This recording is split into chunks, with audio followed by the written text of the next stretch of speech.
நிறைய பேருக்கு பிரச்சனை வரும். இன்னொன்று, முதல்ல பிரச்சனை வந்த உடனே நம்ம சைடில் என்ன பிரச்சனை இருக்குன்னு பார்த்துக்கணும்.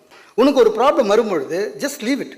என்ன அது உன் ப்ராப்ளமாக பார்க்காத. ஏன்னா நம்மளே பார்த்துக்கிறீங்களா, இன்னொருத்தருக்கு ப்ராப்ளம்னு வந்ததுன்னா ஃபஸ்ட் கிளாஸாக அறிவுரை சொல்லுவோம் தெரியுமா. உண்மையிலேயே நம்மளுக்கு சின்ன ப்ராப்ளம் வந்தாலும் டென்ஷன் ஆகிடும்.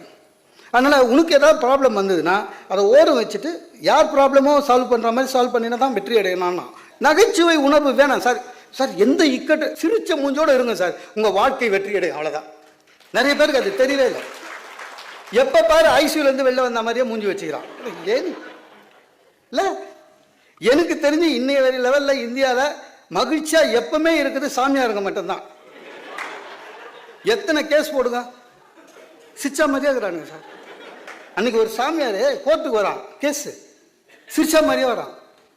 வந்துங்க ஜட்ஜை பார்த்து மங்களம் உண்டாகட்டும்.